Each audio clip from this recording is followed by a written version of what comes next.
In this video, we will be taking a look at how we can handle our dates in Microsoft Excel, the different functions that we can use to manipulate dates in Excel.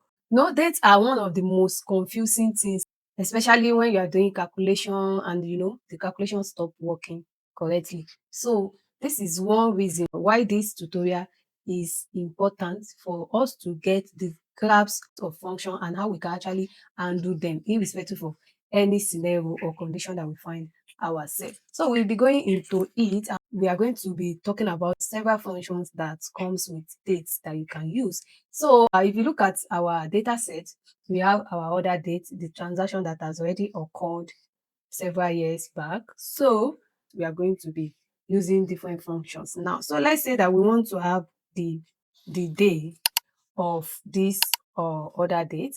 What we can do is we can use a function called day. And with this function, you can easily enter your number and do what? You have the day of that information.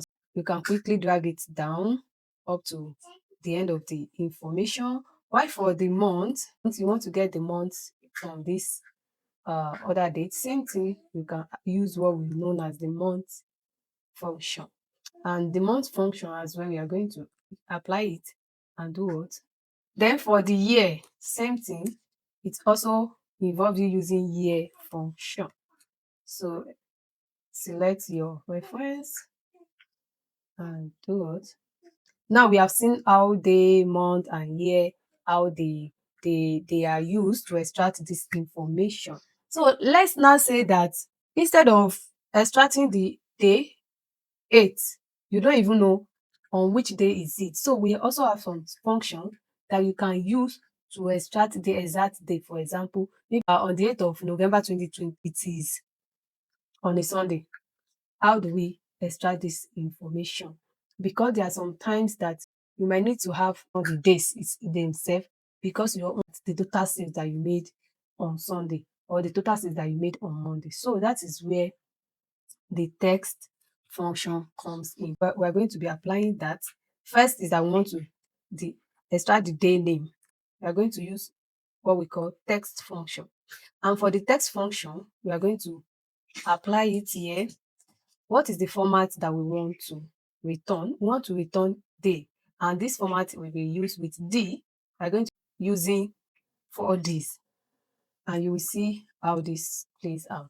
So yes, it's now telling us that on the 8th of November 2023 is on Wednesday. So easily you are able to tell, okay, good, this is nice.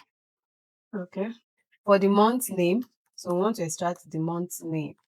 We're also going to use the text function. Let's apply that. Text, comma, the first date, then comma, what's the format? The format for month is what? MMMM. And also, mind you, we are using 4 of these, M 4 times. But the thing is that if you want to return just half of it, maybe like Jan, Feb, Ma, May, like that, you can use 3 of these formats. So now we can see that what we have November, June, October. So where all of this actually are really important is that you just want to see the sales made in November. You can just do what? Quickly extract the month name, which is November, and just summarize your sales on those months. And easily you can see, wow, November has this amount of transaction that was made. Same thing goes to year. If you want to do for year, the year, so we can use our text to also extract year. And that is what? This, comma, this. Format is Y. We're going to use for Y. Yeah. And yes, 2023, it will start the other ones for us. So can you see this now? So we also have others like week number, the week number. So let's quickly do week number. That it can help us to return the exact week that this date falls into in that particular year. So let's take a look at it. What week is November 8th, 2023. So the return type, you can see maybe Monday, maybe Tuesday or something, depending on which one you want.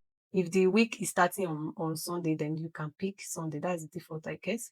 So we can pick Sunday and tab it. So that's what week 45. Can you see? So in 2023, November 8th, 2023 is what? It falls on week 45 of the year.